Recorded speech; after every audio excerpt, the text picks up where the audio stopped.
You're under arrest for trespassing on a military installation. That's what the two-star general said to me, right there in front of 200 people, news cameras rolling, while I was kneeling at a memorial wall trying to keep a promise to a dead man. I remember looking up at him, this decorated officer with 30 years of service and a chest full of medals, and thinking how strange it was that he couldn't recognize a warrior when she was kneeling right in front of him. If you've ever been judged by your appearance instead of your actions, if you've ever had someone assume you didn't belong somewhere you'd earned the right to be, drop a comment below. Because what happened next, when he finally read the 3 words on my veteran ID card, changed everything.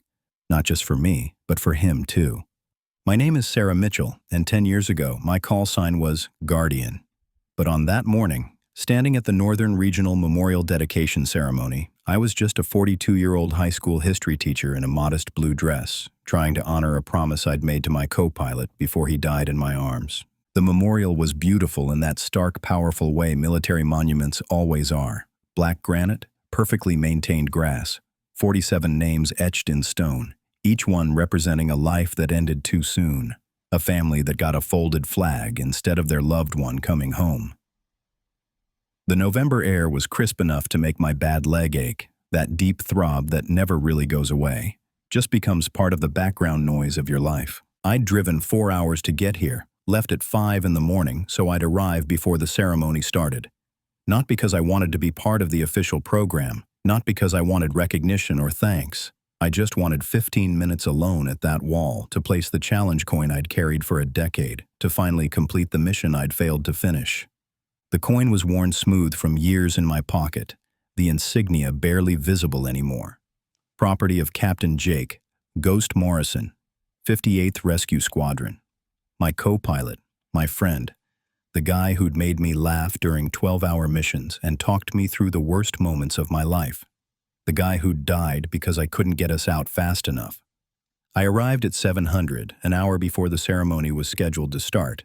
The parking lot was already filling up with cars, the organized chaos of a military event in its final setup stages. Folding chairs arranged in precise rows, a podium with microphones being tested, veterans in uniform checking credentials at the entrance, families clutching programs and photographs, everyone dressed in their formal best. I wasn't in uniform, couldn't be, not anymore. Medical retirement doesn't let you wear the uniform to official functions, one of those regulations that makes sense in theory but feels like another small amputation of your identity. So I wore the dress, modest and respectful, with my veteran ID card in my purse and the challenge coin in my pocket, where I'd kept it for 1,653 days. But I still moved like I was in uniform, still stood with that particular posture that 20 years of military service burns into your spine, still scanned rooms the way you do when you've flown into enough hot landing zones that situational awareness becomes as automatic as breathing. The security checkpoint was manned by 2 young airmen, probably early 20s, crisp uniforms and eager expressions. They checked IDs with polite efficiency, directing attendees to different sections based on their credentials. VIP area for active duty officers and dignitaries, general seating for veterans and families, press section for the local news crews that were already setting up cameras. "Good morning, ma'am," the first airman said, scanning my driver's license. "Are you here for the ceremony?" "Yes," I said. "I need to access the memorial wall before the ceremony starts, to place a coin." His expression shifted to something apologetic. "The VIP area is restricted until after the ceremony, ma'am. General's orders. You can access the memorial during the public viewing period afterward." "The name I'm honoring is in the VIP section," I explained, keeping my voice level. "Captain Jake Morrison, 58th Rescue Squadron. I just need 5 minutes." "I understand, ma'am, but we have strict orders. No one in the restricted area until after the general's speech." He gestured toward the general seating area. "You're welcome to wait there, and we'll open access right after the program concludes."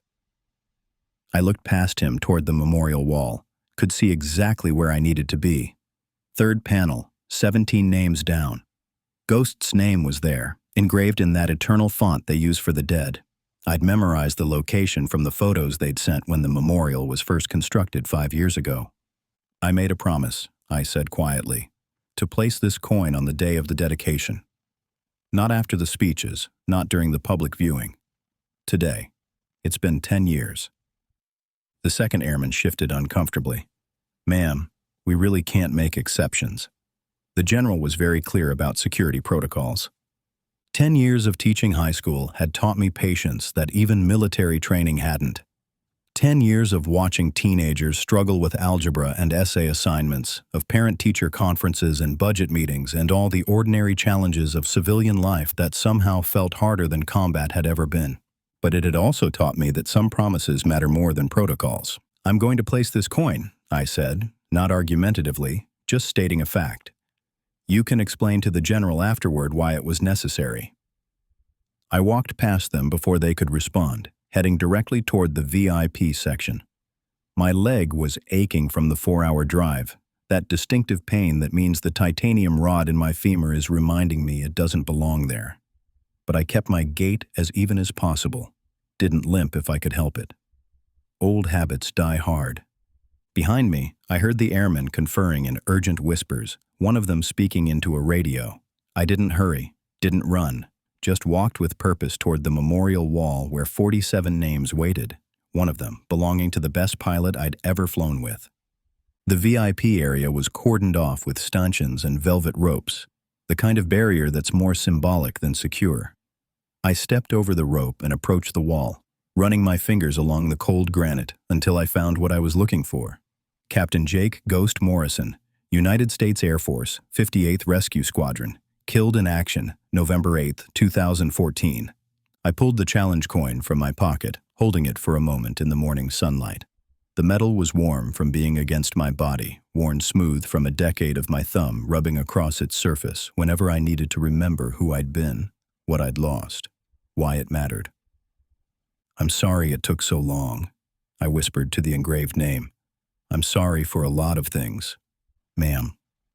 The voice behind me was firm but not hostile. I turned to see a security forces sergeant, mid-30s, with the kind of bearing that suggested he'd seen actual deployment time. I need you to step away from the memorial. This area is restricted. I'm placing a coin for my co-pilot, I said. His name is on this wall. I'll leave when I'm done. I understand, ma'am, but we have protocols. The general is very particular about security during these events. You can return during the public viewing period. The public viewing period isn't when I made the promise, I replied, turning back to the wall. I'm not trying to cause problems, Sergeant. I just need to finish this. His radio crackled, a voice I didn't recognize. What's the situation? The sergeant keyed his mic.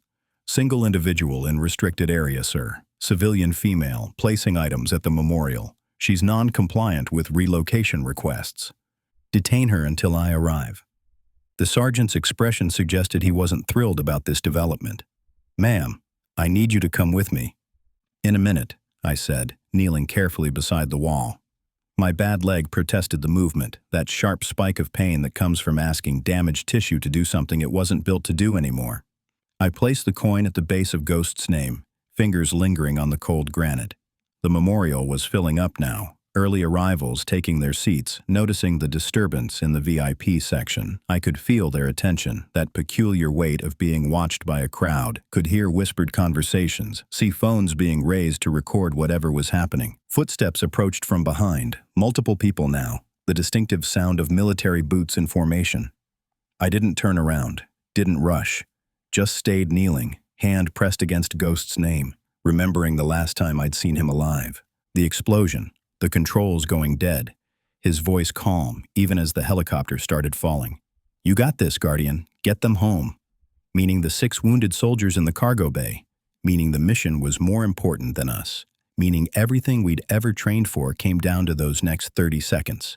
I'd kept 3 of them alive, lost Ghost and 2 others when we hit the ground.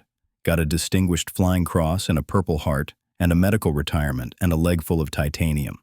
Got to go home to my family while Ghosts went to Arlington National Cemetery. Got to live with knowing I'd promised to come back for the coin, to place it at his memorial on the day it was dedicated, and it had taken me 10 years to find the courage.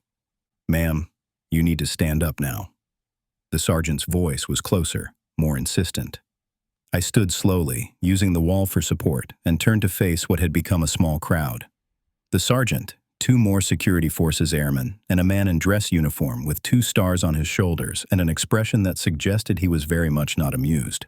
Major General Robert Kensington, according to the name tape on his uniform, tall, probably late 50s, with the ramrod posture of someone who'd spent his entire career being military. His face was set in that particular expression senior officers get when their authority has been challenged and they're about to remind everyone exactly who's in charge. "Are you aware," he said, voice carrying across the VIP area with parade ground clarity, "that you are trespassing on a restricted military installation? That you have ignored multiple lawful orders from security personnel? That you are disrupting an official ceremony honoring fallen service members?" Around us, the ceremony preparations had stopped. Attendees were openly staring now, phones definitely recording, local news cameras swiveling to capture whatever was happening. I could see veterans in the crowd, their expressions ranging from confused to sympathetic to angry on the general's behalf. "I'm aware," I said quietly. "I'm also aware that my co-pilot's name is on this wall, and I made him a promise 10 years ago that I'd place this coin on the day his memorial was dedicated. I'm keeping that promise." "Your co-pilot," the general repeated, his tone suggesting he didn't believe me. "You're a veteran." "Yes, sir." "Then you should understand better than anyone the importance of military protocol and respect for ceremony. We have procedures for memorial placements precisely to prevent disruption and ensure dignity." He stepped closer, his voice lowering but losing none of its authority. "I don't know what stolen valor situation we're dealing with here, but I can assure you that claiming service you didn't perform is a federal crime." The words hit like a physical blow. Stolen valor. The accusation that I was lying about my service, pretending to be something I wasn't, dishonoring actual veterans by claiming their sacrifice as my own. Around us, I heard gasps from some of the veterans in attendance, saw expressions harden, saw people who'd been sympathetic suddenly look at me with suspicion. Stolen valor accusations are fighting words in military circles, the kind of accusation that ends careers and reputations. The sergeant who'd first approached me looked uncomfortable now, clearly wishing he was anywhere else. One of the younger airmen had his hand near his sidearm, apparently taking the general's accusation seriously. I could have argued, could have explained my service record, my missions, my injuries, could have defended myself against an accusation that was as wrong as it was insulting. Instead, I reached into my purse and pulled out my veteran ID card, the one issued by the VA, with my service dates, my disability rating, and the 3 words that defined 6 years of my life when I was someone other than a high school history teacher with a limp. I held it out to the general without saying anything. Let the card speak for itself.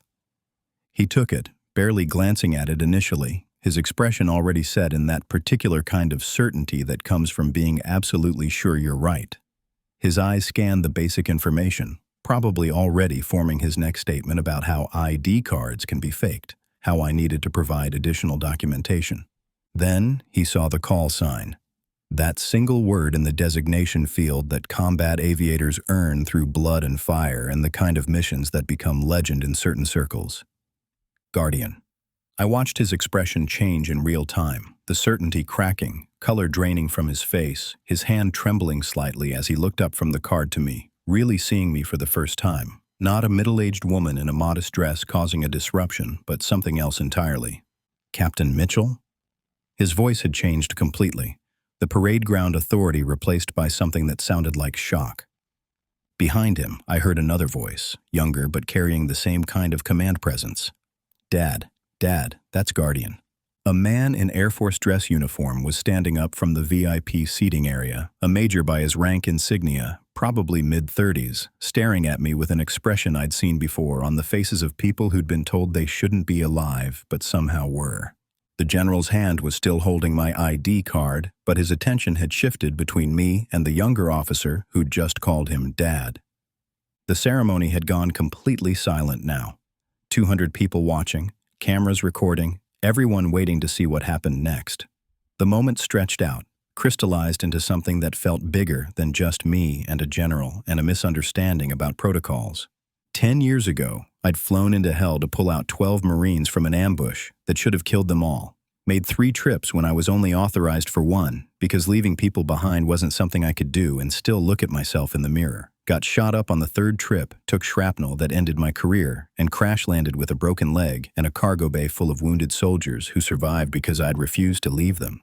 One of those Marines had been a young lieutenant leading his first combat patrol, 23 years old and terrified but trying to be brave for his men. I'd pulled him into the helicopter personally, ignoring my own injuries, told him he was going home to his family. Looking at the major who'd just stood up, at the way his face had gone pale, at how he was staring at me like he was seeing a ghost, I realized who he was. And judging by the expression on General Kensington's face as he looked between his son and me, he'd just realized it too. The coin sat at the base of Ghost's name, catching morning sunlight. A promise kept finally, after 10 years of carrying it like a stone in my pocket. But the real reckoning, I was starting to understand, was just beginning. The silence that followed was the kind you feel in your chest, heavy and expectant, like the moment before thunder. 200 people holding their breath, cameras still rolling, everyone waiting to see what would happen when a two-star general realized he'd just accused a legend of stolen valor in front of the entire base. General Kensington was still holding my ID card, but his hand had dropped to his side. His entire posture shifted from command authority to something I'd never seen in a senior officer before. Not quite shock, not quite shame, but something between the two that made him look suddenly older, more human, less like the untouchable figure who'd been threatening my arrest 60 seconds ago. "Captain Mitchell," he said again, and this time my rank sounded like a question, like he was trying to reconcile the woman in the modest blue dress with whatever stories he'd heard about Guardian. You were 58th Rescue?" "Yes, sir." I kept my voice level, not hostile, not triumphant. Just answering the question. The major who'd called him Dad was moving now, pushing past the velvet rope barrier, walking toward us with the kind of purposeful stride that suggested he'd just recognized something important and needed to act on it immediately. He was younger than I'd thought initially, maybe 32 or 33, with his father's height and bearing, but something different in his eyes. Something that people get when they've seen combat, when they've been close enough to death to know exactly how thin the margin is between going home and getting carried home.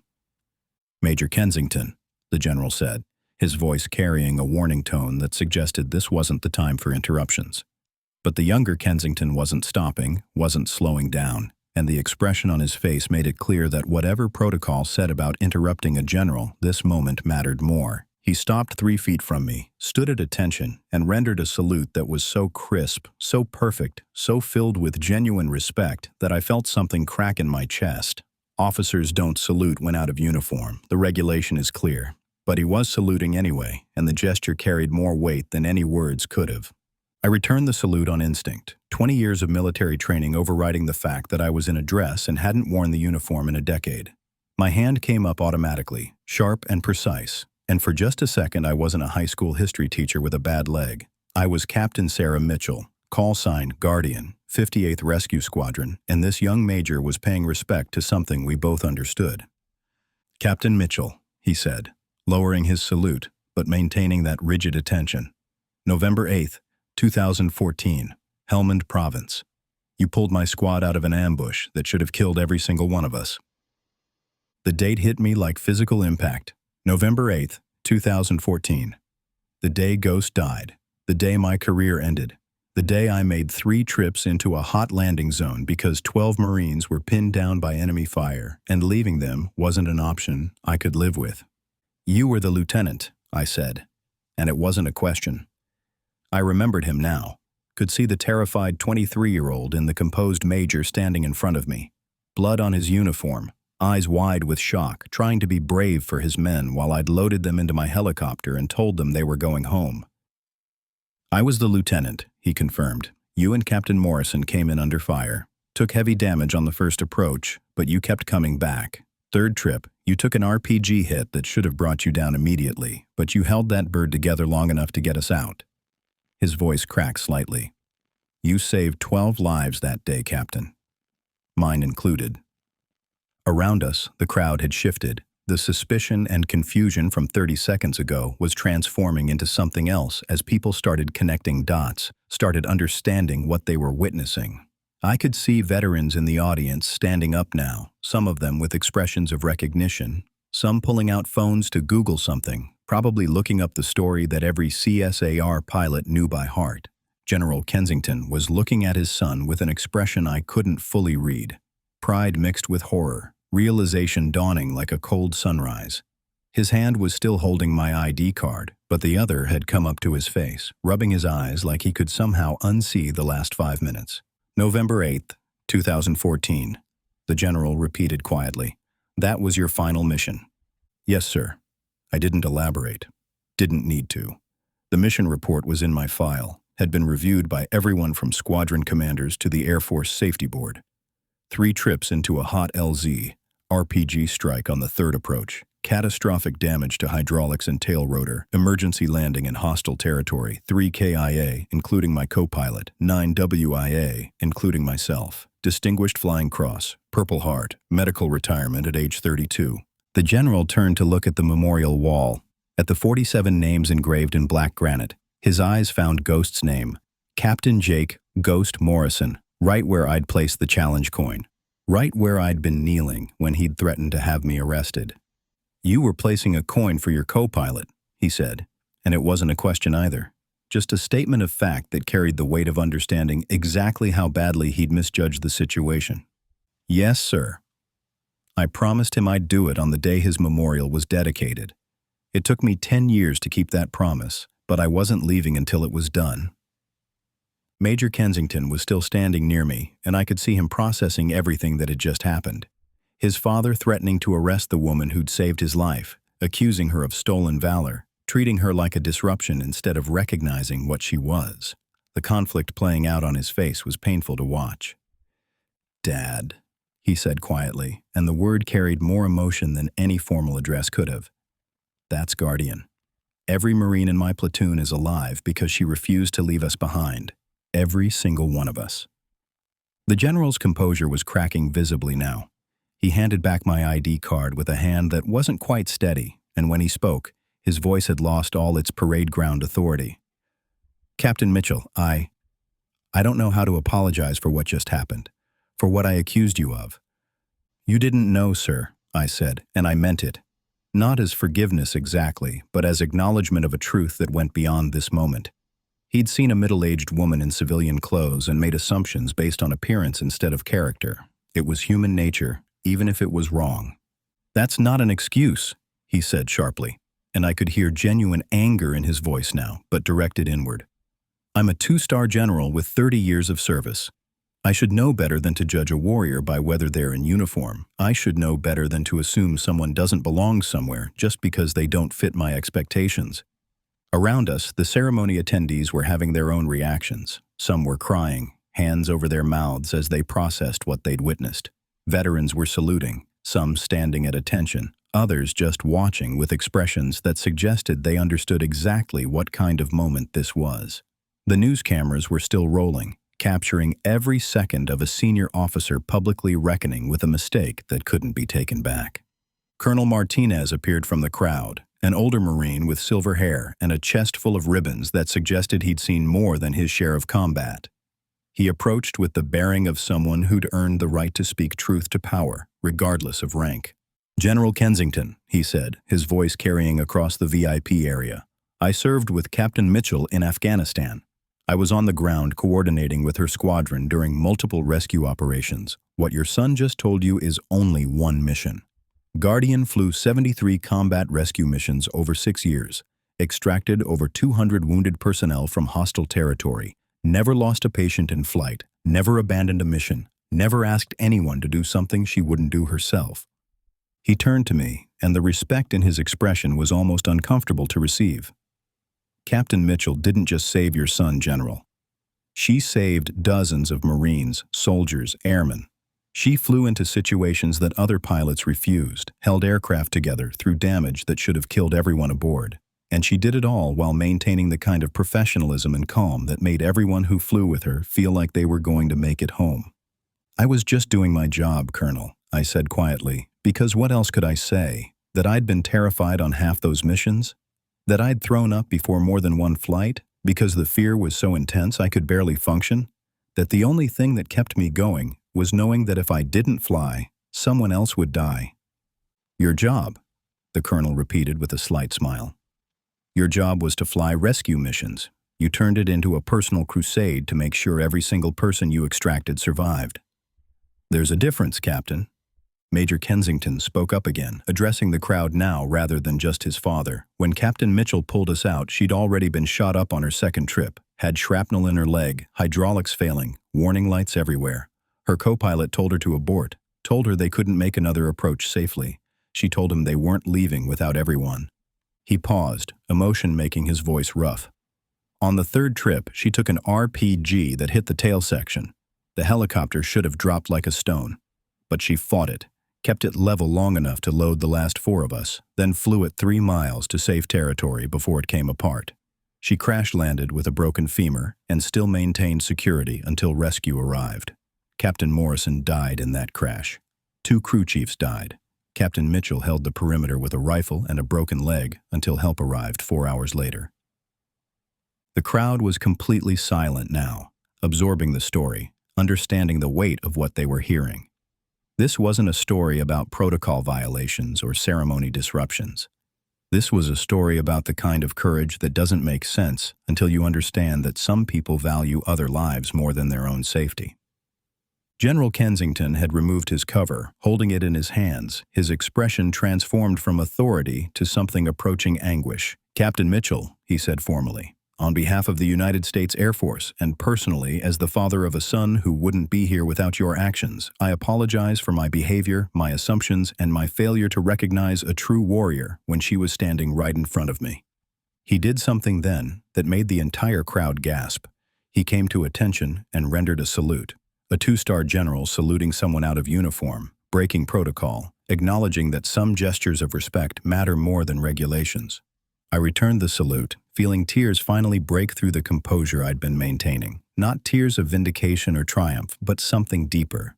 Recognition, finally, after 10 years of being invisible. Not Sarah the high school teacher with a limp.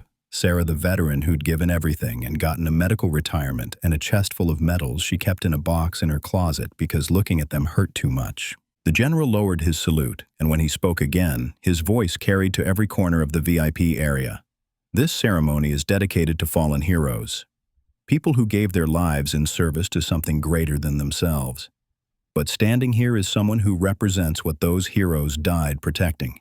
Captain Mitchell flew into hell repeatedly to bring our people home. She lost her co-pilot, her career, and her health doing what warriors do. She refused to abandon people who needed her, even when it cost her everything." He turned to address the crowd fully now, speaking with the kind of conviction that suggested he was making decisions in real time. Protocol be damned. I was about to give a speech about sacrifice and honor, but I realize now that I don't need to tell you what those words mean. Captain Mitchell just showed us. The general gestured toward the memorial wall. "Captain, if you'll allow me, I'd like to escort you to complete what you came here to do, and I'd like to ask your permission to adjust this ceremony to properly honor not just the fallen, but the warriors who brought our people home at tremendous cost to themselves." I looked at him, at his son standing nearby with tears on his face, at the crowd of veterans and families who were watching this moment unfold. Looked at Ghost's name on the wall, at the challenge coin I'd finally placed after 10 years of carrying it like a burden. "Permission granted, sir," I said quietly. "But I've already done what I came to do." That coin represents a promise kept. Ghost knew I'd come back for him eventually. "Then will you stay for the ceremony?" the general asked. "Not as a guest, but as someone we should have honored from the beginning?" I wanted to say no, wanted to get in my car and drive the 4 hours home and go back to being invisible, back to being the history teacher with a limp that nobody asked questions about. But looking at Major Kensington, at the other veterans in the crowd who were standing now in respect, at the families who'd lost loved ones and needed to see that their sacrifice mattered, I realized I didn't have a choice. "I'll stay," I said. The general nodded, something like relief crossing his face. He turned to the crowd, his command voice returning, but tempered now with genuine emotion. "Ladies and gentlemen, I need to apologize to all of you as well. What you just witnessed was a senior officer failing to live up to the values we claim to hold, judging by appearance, assuming authority without understanding, and nearly dishonoring someone who embodies everything we celebrate at ceremonies like this." He paused, letting that sink in. "This ceremony will proceed, but with modifications. We're here to honor the fallen, and we will. But we're also going to acknowledge the warriors who flew into danger to bring our people home, who sacrificed their careers and health, and in some cases their lives to uphold the promise that we leave no one behind. The crowd erupted in applause, veterans standing, some rendering salutes, families crying with a mixture of emotions that probably included grief for their losses and gratitude that someone had tried to prevent those losses. The sound washed over me like a wave, overwhelming and uncomfortable and deeply moving all at once. Major Kensington approached me again, this time less formally. "Captain Mitchell, my wife is here. My kids, they're 8 and 6. I'd really like them to meet you if that's okay. I want them to understand why their dad came home from Afghanistan." "Of course," I managed to say, though my voice was thick with emotion I'd been suppressing for the entire confrontation. The ceremony proceeded, but not the way anyone had planned. General Kensington scrapped his prepared speech entirely and instead talked about humility, about the danger of assumptions, about how true heroes don't demand recognition but deserve it anyway. He called up Colonel Martinez to speak about combat rescue operations, called up 3 other veterans who'd been extracted by CSAR teams, who shared their stories of desperate situations and the sound of helicopters coming through impossible odds. And then, despite my protests, he called me up to the podium. Not to give a speech, just to stand there while he read my citation for the Distinguished Flying Cross, the words describing actions that still felt like someone else's life. The crowd stood in ovation that lasted so long I had to fight not to break down completely. When it finally ended, when the ceremony concluded and the crowd began to disperse, I found myself surrounded by veterans and families who wanted to thank me, to shake my hand, to tell me their stories. Major Kensington's children, a beautiful little girl with her father's eyes and a boy who looked exactly like the photos I'd seen of young soldiers heading off to war, hugged me with the unself-conscious affection of children who don't understand the weight of what their gesture means. "Thank you for bringing my daddy home," the little girl whispered, and that was when I finally lost the battle with my composure entirely. General Kensington found me later, after most of the crowd had cleared, sitting on a bench near the memorial with my bad leg stretched out in front of me.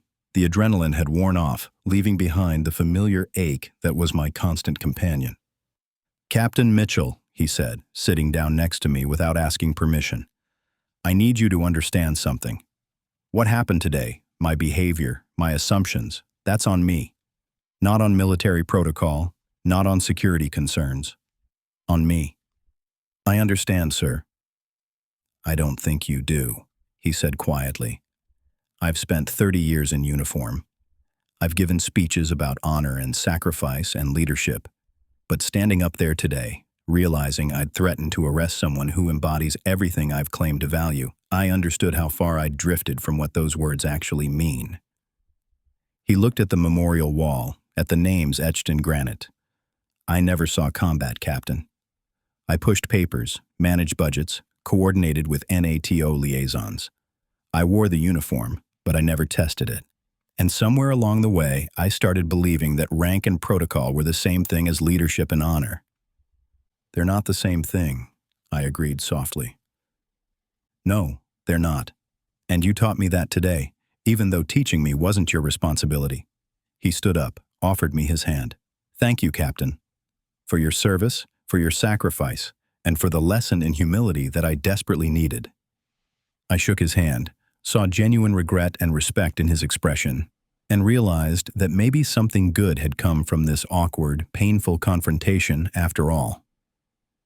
As I finally walked back to my car in the late afternoon sun, leg aching, emotionally exhausted, I passed the memorial wall one last time. Ghost's name was there, eternal in black granite, with a worn challenge coin at its base catching the golden light. "Mission complete, Ghost," I whispered. "I told you I'd come back." And somewhere in the wind moving through the memorial grounds, I could almost hear his voice responding the way he always had during our missions together. "I never doubted you, Guardian. Not even for a second." The video went viral within 6 hours. Someone in the crowd had captured the entire confrontation on their phone, from the moment General Kensington threatened my arrest to the moment he saluted me in front of 200 witnesses. By the time I got home that evening, it had 3 million views on YouTube and was trending on every social media platform. Retired general learns humility after threatening to arrest war hero, read one headline. Guardian. The combat pilot nobody recognized, read another. My principal called at 9 p.m., her voice a mixture of shock and excitement, asking if I was the Sarah Mitchell in the video that was absolutely everywhere right now. I sat in my living room, still in the blue dress I'd worn to the ceremony, watching my own confrontation play out on my laptop screen. The comments section was overwhelming. Veterans sharing their own stories of being judged by appearance. Active duty personnel discussing the importance of humility in leadership. Families of fallen soldiers thanking me for missions I barely remembered. And threading through all of it, questions about what happened next, whether the general faced consequences, whether I'd received proper recognition. The media requests started at midnight and didn't stop. Local news, national networks, military publications, podcasts, everyone wanting an interview with Guardian, wanting to know the full story, wanting to understand how someone who'd saved over 200 lives in combat could go 10 years without anyone in her civilian life knowing who she'd been. I ignored most of them. Let the calls go to voicemail, deleted the emails, stayed off social media entirely. I'd spent 10 years being invisible for a reason.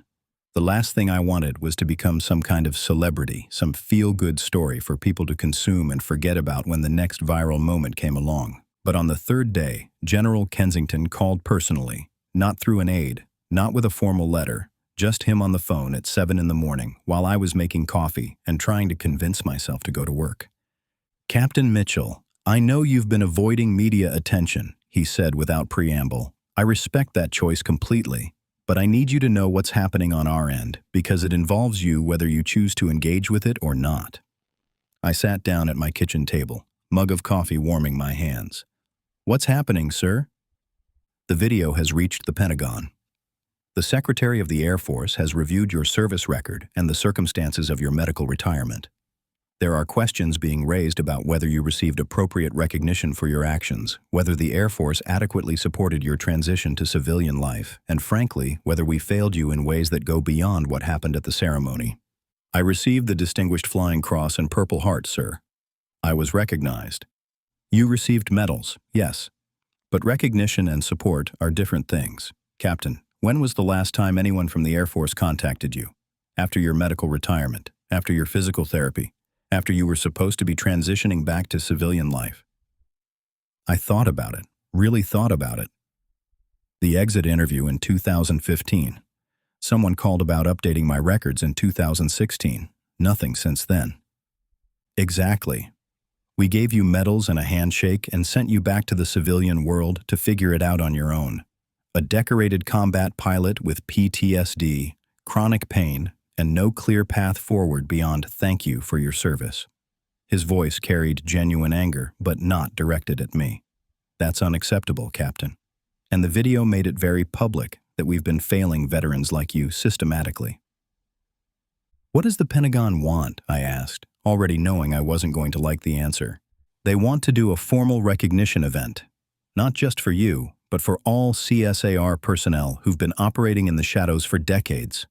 They want to acknowledge that combat rescue doesn't get the attention it deserves, that pilots like you fly missions that should be impossible, and that we've been treating that sacrifice like background noise instead of the extraordinary courage it represents." I closed my eyes, feeling the familiar weight of expectations I didn't ask for. "I'm not interested in being a poster child, General. I understand. But Captain, this isn't just about you. There are 57 CSAR pilots currently on active duty who fly the same missions you did. They watch videos like yours and see that their service goes unrecognized until something dramatic happens to force attention. They see veterans like you struggling in civilian life without adequate support, and they wonder what happens to them when their time comes." He paused, letting that sink in.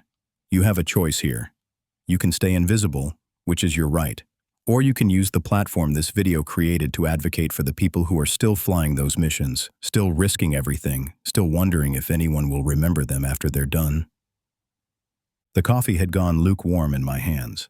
Outside my kitchen window, I could see my neighbor's kid riding his bike, completely ordinary Tuesday morning activity in suburban America. A world away from the extraordinary circumstances that had brought me to this moment. What would this recognition event involve? I asked finally. A ceremony at the Pentagon. Full honors with the Secretary of the Air Force presiding. Recognition for your combat record, acknowledgement of your sacrifice, and most importantly, announcement of new support programs for medically retired combat veterans, mental health resources, career transition assistance, ongoing medical care coordination, things we should have been providing all along. And if I say no, then we do a smaller version without you, and the programs still move forward because the attention is already there. But it won't have the same impact. Having Guardian there, having you share your experience with transition challenges, that gives weight to the argument that we need to do better. I thought about the young CSAR pilots still flying missions, still pulling people out of impossible situations, still believing that their service mattered even when nobody was watching. Thought about other veterans struggling with the same transition I'd faced, the same sense of being adrift after giving everything and getting a thank you note in return. I'll do it, I said, but on one condition. Name it. This isn't about me. It's about the mission, the community, the people who are still serving, and the ones who've already given everything.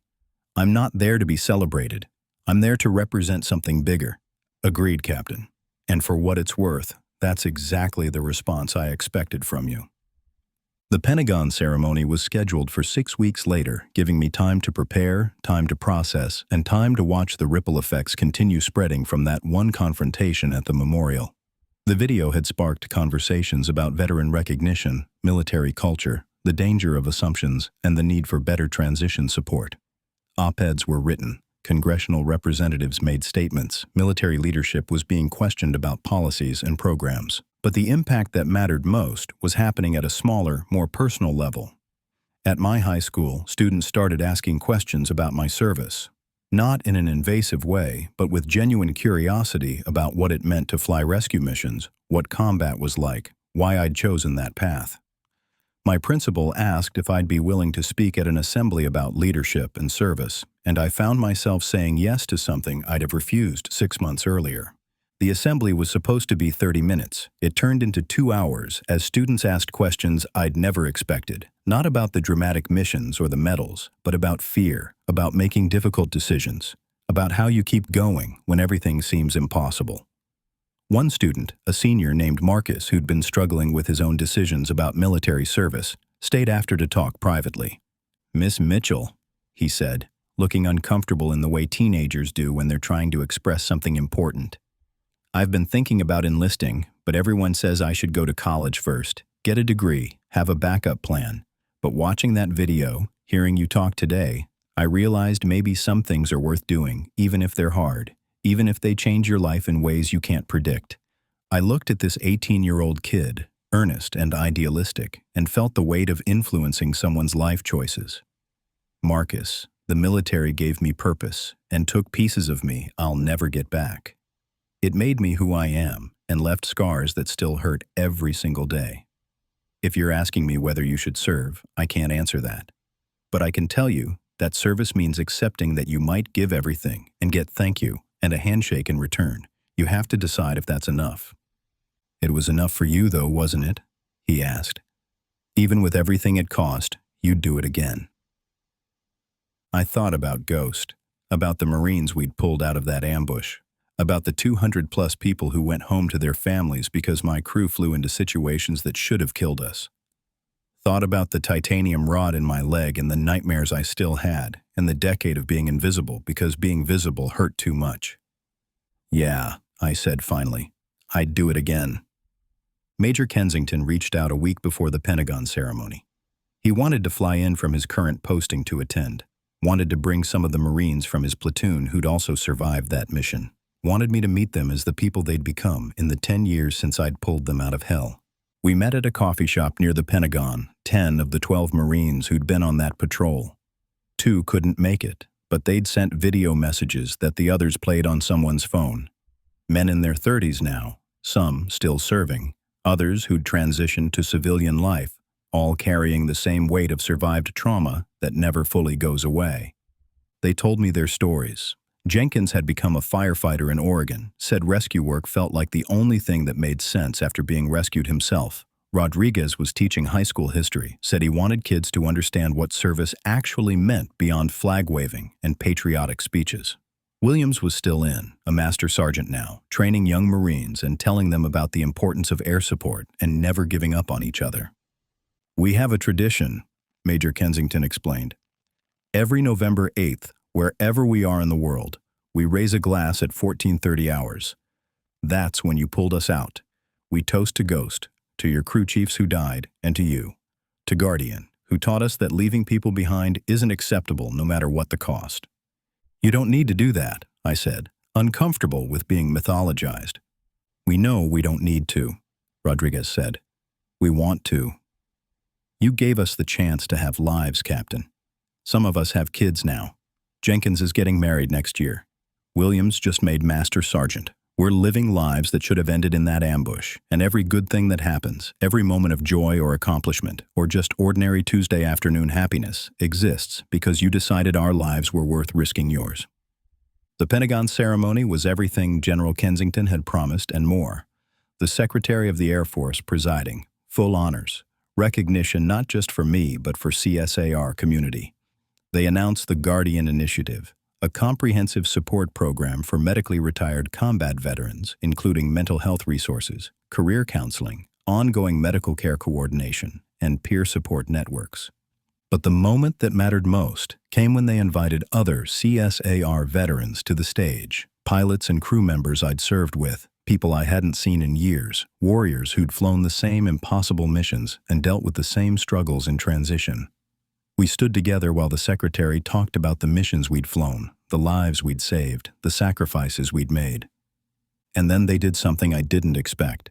They unveiled a memorial plaque that would be installed at every CSAR training facility, listing the names of crew members killed in combat rescue operations.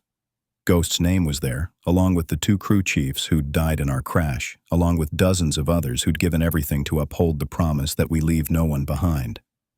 "These warriors flew into hell so others could come home," the Secretary said. "They did it knowing the cost, accepting the risk, believing that some promises are worth any sacrifice. Today, we formally recognize that debt and commit to supporting the warriors who keep that promise, both during their service and after."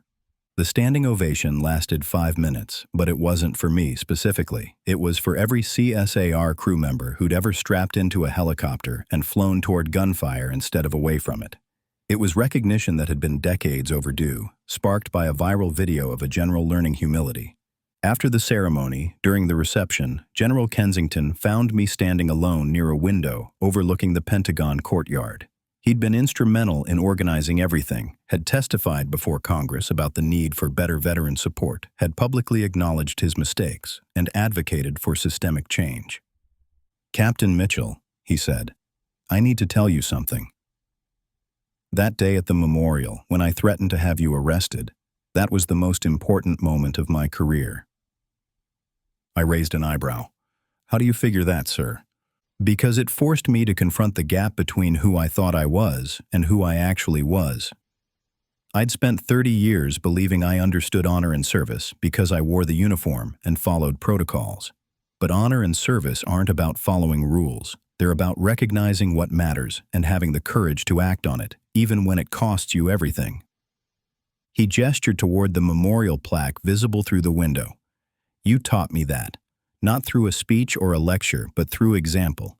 You stood at that wall, kept a promise to your fallen co-pilot, and refused to be moved by anyone's authority because some things matter more than convenience or protocol. That's leadership, Captain. That's what I should have been modeling for 30 years. "You're modeling it now, sir," I said quietly. "That counts for something. It counts because you gave me the chance to learn, to grow, to be better than I was." He extended his hand. "Thank you for that opportunity, even though providing it wasn't your responsibility." I shook his hand, feeling the circle close on something that had started with confrontation and ended with mutual respect and genuine change. Not the kind of tidy resolution that happens in movies, but the messy, complicated, deeply human kind that happens when people choose growth over ego. The video that had started everything was still circulating, still generating comments and shares and discussions, but it had evolved beyond the initial confrontation. People were sharing their own stories of being misjudged, of finding courage in unexpected places, of learning that true strength comes from admitting mistakes and choosing to be better. My students at school had made me a card, signed by every kid in my classes. "Thank you for teaching us that heroes look like regular people until you learn their stories," one message read. "You showed us that doing the right thing matters more than being comfortable," another said. I kept that card on my desk at school, next to a photo of Ghost and me in flight gear, both of us young and idealistic and certain we were invincible. We'd learned differently, painfully, but the lessons had shaped us into something better than invincible. We'd become people who understood that strength isn't about never breaking. It's about what you do after you've been broken, how you honor the pieces you've lost, and whether you use your scars to help others navigate their own wounds. The challenge coin was back in my pocket, but it felt different now. Not like a burden I'd been carrying for 10 years, but like a reminder of a promise kept, a mission completed, and proof that sometimes the hardest battles aren't the ones you fight in combat zones. Sometimes they're the quiet struggles of transition, the daily work of healing, and the courage it takes to stand up and say, "I was there, I served, I matter," when the world has moved on to other concerns. Ghost would have laughed at the idea of me becoming some kind of public figure, would have made jokes about book deals and speaking tours and movie rights, but he also would have understood why I'd said yes to the Pentagon ceremony, why I'd started speaking at schools, why I'd chosen to use the platform that viral video created to advocate for warriors who were still serving and struggling. "Because that's what Guardian does," I could imagine him saying. "She shows up when people need help, even when it's inconvenient, even when it costs her, even when she'd rather be anywhere else." Yeah, Ghost. That's exactly what Guardian does. Then, now, and always. 1 year later, I stood at the same memorial wall where everything had changed, but this time there was no ceremony, no crowd, no cameras. Just me, the November morning cold enough to see my breath, and 47 names etched in black granite that would never age, never change, never come home. The challenge coin was still there at the base of Ghost's name, weathered now from a year of exposure to the elements but still visible. Someone had added flowers, fresh ones, placed carefully alongside my coin. I found out later they came from Major Kensington's daughter, who'd started a tradition of honoring the warriors who'd saved her father every November 8th. My leg ached in the cold, that familiar throb that was less urgent now after a year of better medical care through the Guardian Initiative. The VA had finally approved the surgery I'd needed for years, correcting some of the damage from the original injury. I still had the limp, still carried the titanium rod, but the constant pain had diminished to something manageable, not fixed, but better. And better was enough. The high school where I taught had created a new program based on conversations that started after that viral video. Service and Leadership was now a full semester course available to juniors and seniors, exploring what it means to serve something larger than yourself. Military service, yes, but also community service, emergency response, teaching, healthcare, any path that involves putting others' needs ahead of your own comfort. Marcus, the student who'd been considering enlistment, was in his first year at the Air Force Academy now.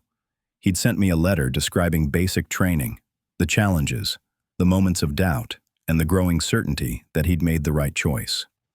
"You taught me that hard things are worth doing," he'd written. "Not because they're hard, but because they matter. I'm learning that lesson every day." I'd received hundreds of letters in the past year, from veterans who'd been struggling in silence, who saw the video and realized they didn't have to carry their burdens alone, from active duty service members who felt seen, finally, in a way they hadn't before. From families of fallen soldiers who thanked me for honoring their loved ones by refusing to let Ghost's memory be just another name on a wall. But the letter that meant the most came from Ghost's sister, Emma, who I'd met exactly once at his funeral in 2014 and hadn't spoken to since. She wrote about watching the video, about crying for an hour straight as she realized her brother's co-pilot had been carrying his memory for a decade, about understanding that Jake's death hadn't been meaningless because the mission he'd died completing saved 12 lives. "I've been angry for 10 years, she wrote. Angry at the Air Force, at the war, at God, at everyone who kept living while Jake died. But watching you stand at that memorial, watching you refuse to leave until you'd kept your promise to him, I realized something. Jake died doing exactly what he believed in. And you've been honoring that belief every day since, even when it cost you everything. Thank you for carrying him with you. Thank you for making sure his sacrifice mattered." We'd met for coffee 2 months after the Pentagon ceremony. Emma was 38 now, a veterinarian in Colorado, married with 2 kids who'd never meet their uncle, but heard stories about him constantly. She'd brought photos of Jake from before the military, baby pictures and high school graduation and family vacations, all the ordinary moments that made up a life before it became a name on a memorial wall. "Tell me about the missions you flew together," she'd asked. "Not the last one." "I know that story." "Tell me about the ordinary ones, the routine rescues, the days when you both came home and it was just another day at work." So I did. Told her about Ghost's terrible singing voice that he insisted on inflicting on everyone over the intercom. About his superstition that we had to tap the helicopter's nose 3 times before every flight. About the time he'd talked me through a panic attack mid-mission, his voice calm and steady while I was falling apart, making jokes until I could breathe again. "He saved my life more times than I saved his," I told her. "People see the medals and think I was some kind of hero, but Jake was the one who kept me functional, kept me flying, kept me believing I could do the impossible." Emma had cried then, but the good kind of crying, the kind that comes from finally getting pieces of a story you'd been missing. "I'm glad he had you," she said. "I'm glad his last flight was with someone who understood him, who honored what he died for, who made sure he wasn't forgotten." The Guardian Initiative had expanded beyond anything I'd imagined during those first conversations with General Kensington. 57 active-duty CSAR pilots had immediate access to mental health resources, peer support networks, and family counseling. Over 300 medically retired combat veterans had enrolled in the Transition Assistance Program, getting help with career placement, ongoing medical care, and the psychological challenges of moving from military to civilian life. But the part I was most proud of was smaller, more personal. We'd created a mentorship program pairing retired CSAR veterans with active-duty crew members. Not formal counseling, just connection between people who understood what it meant to fly into hell and carry the weight of those missions forever. I'd been paired with a young pilot named Lieutenant Sarah Chen, call-signed Phoenix, who reminded me so much of my younger self it was sometimes painful to talk to her. "How do you deal with the nightmares?" she'd ask during one of our monthly calls. "I wake up hearing the sounds, seeing the faces of people I couldn't save, replaying missions over and over trying to figure out what I could have done differently." "You don't deal with them," I told her honestly. "You learn to live with them. You understand that carrying those faces, those sounds, those missions, that's part of the cost of doing what we do. The nightmares mean you care enough to be haunted. That matters." Does it get easier? It gets different. Less overwhelming, more integrated into who you are. The key is not carrying it alone, not pretending you're fine when you're falling apart, not believing that admitting you're struggling means you're weak. She was quiet for a moment. "Guardian, did you ever regret it? The missions, the sacrifice, everything it cost you?" I thought about my titanium leg, my medical retirement, the decade of being invisible, the pain that would never fully go away.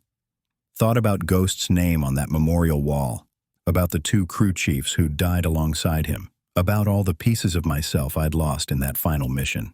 "Never," I said, "not once." Those 12 Marines are alive because we flew that mission. They have families, careers, lives that wouldn't exist if we'd played it safe. That's worth any price, Phoenix. Remember that when the hard moments come. General Kensington had retired 6 months after the Pentagon ceremony, not because of the viral video or any negative consequences, but because he'd decided that 30 years was enough, that he'd done what he could within the system, and it was time to step back and let others lead. His retirement ceremony had been smaller than typical for a 2-star general, focused less on his accomplishments and more on lessons learned about humility, growth, and the danger of letting rank shield you from uncomfortable truths. Captain Mitchell taught me that real leadership means acknowledging when you're wrong and having the courage to change, he'd said during his farewell speech. She taught me that heroes don't always look like what we expect, that judgment based on appearance is a failure of character, and that sometimes the most important thing a leader can do is admit they failed to recognize something important. We'd stayed in touch, exchanging emails about veteran advocacy, sharing updates on the Guardian Initiative's progress, occasionally meeting for coffee when our schedules aligned. He'd become an advisor to several veteran support organizations, using his Pentagon connections to push for policy changes and increased funding for programs that actually helped, instead of just checking bureaucratic boxes. My son tells me I'm a better person now than I was before the memorial, he'd told me during one of those coffee meetings. Says I listen more, assume less, treat people with more respect, regardless of their rank or position. I told him he should thank you for that, not me. I didn't do anything except refuse to move, I'd replied. Exactly. You stood firm when someone with more authority tried to make you compromise on something that mattered. That's the lesson, Captain. Knowing when to stand firm and having the courage to accept the consequences. My classroom had changed too. Instead of just teaching history from textbooks, I'd started incorporating real stories from veterans, showing students that history isn't just dates and battles, but human beings making difficult choices under impossible circumstances. We'd brought in guest speakers, veterans from different conflicts and branches, people who could talk about service, sacrifice, and the complex reality of military life that goes beyond Hollywood narratives. One of my students, a senior named Jessica, who'd been struggling with her own identity and purpose, had approached me after a class discussion about leadership. Miss Mitchell, I used to think heroes were people who did one big dramatic thing that everyone celebrated. But, listening to your story, listening to all these veterans, I realize it's not about the big moments. It's about the small choices you make every day when no one's watching. What small choices are you thinking about? I asked. Whether to help someone who's struggling, even when it's inconvenient. Whether to speak up when something's wrong, even when it's easier to stay quiet. Whether to keep going when things are hard, even when quitting would be simpler. She paused. You could have left that memorial when the general told you to. Nobody would have blamed you, but you stayed, because the promise mattered more than convenience. Yeah, I said. That's exactly right. The big moments matter, but they're built on thousands of small choices about who you want to be and what you're willing to stand for. The anniversary of that confrontation arrived with less fanfare than I'd expected. The video was still online, still got occasional views and comments, but the viral moment had passed. What remained was something more substantial. Real change in how the military approached veteran transition, increased awareness about CSAR operations, and a growing network of people who'd been inspired to think differently about service and recognition. Major Kensington organized a private gathering at the memorial for the 12 Marines from his platoon, their families, and the CSAR veterans who'd participated in that rescue and others like it. About 50 people total, standing together in the cold November morning, sharing stories and remembering not just those who died, but why they died and what their sacrifice had enabled. His daughter, now 9 years old, had prepared a speech about what it meant to her that her father was alive because of warriors like me. She spoke with the earnest clarity of children who haven't learned to hide their emotions behind polished language, talking about bedtime stories and soccer games and ordinary moments that existed because extraordinary people had made impossible choices. My teacher asked us to write about our heroes, she read from carefully prepared notes. Everyone wrote about celebrities or athletes or people from history books. But my hero is standing right here. Captain Mitchell flew into danger to save my dad when he was scared and hurt and thought he was going to die. She got hurt doing it, really badly, but she didn't give up until everyone was safe. She looked up from her notes, directly at me. Miss Mitchell, thank you for giving me my dad. Thank you for all the memories we've made because you decided his life was worth saving. I'm going to make those memories count. I couldn't speak, could barely breathe. Just nodded while tears rolled down my face, understanding finally, completely, why Ghost's death had been worth it, why my injuries had been worth it, why all of it had mattered more than I'd let myself believe for 10 years.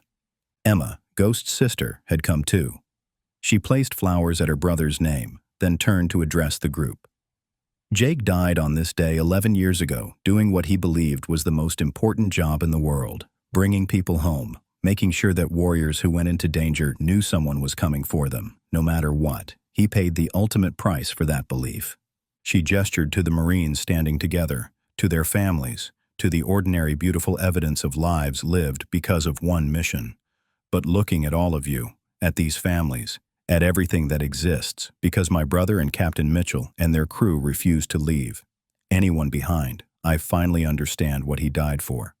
He died so life could continue, so children could be born, memories could be made, ordinary Tuesday afternoons could happen for people who deserved them. The gathering lasted 2 hours, stories flowing freely, laughter mixing with tears, the kind of healing that only happens when people who share trauma come together and acknowledge it without letting it define them. By the time we started dispersing, the November sun had burned through the morning clouds, warming the memorial enough that standing there didn't hurt quite so much.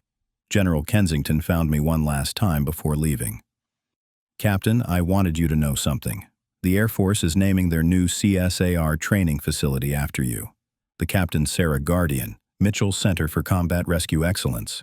It'll house all initial and advanced training for rescue pilots and crew members, serve as a research hub for improving rescue operations, and include a memorial wall for CSAR personnel killed in action." I stared at him, unable to process what he was saying. "Sir, I'm not comfortable with that kind of recognition." "I know you're not.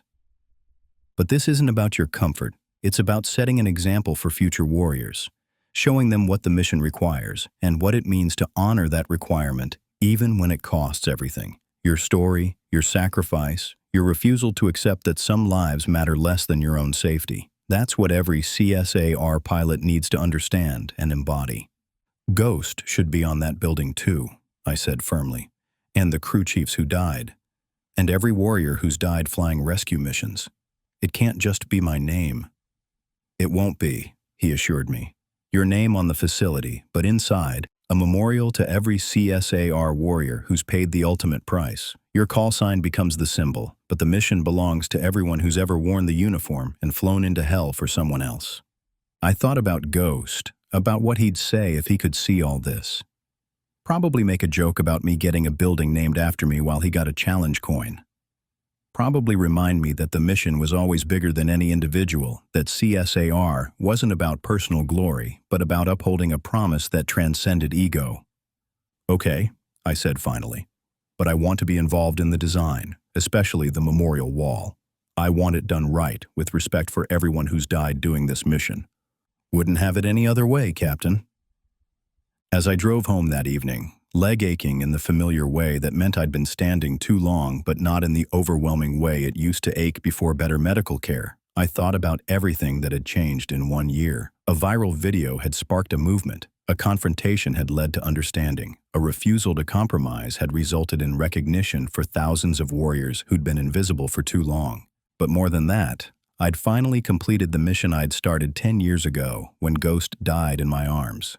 Not just placing the coin, though that mattered, but honoring what he died for, ensuring his sacrifice meant something beyond a name on a wall, proving that the mission we'd flown together, the promise we'd kept, the price we'd paid, all of it had value that extended beyond that one day in November 2014.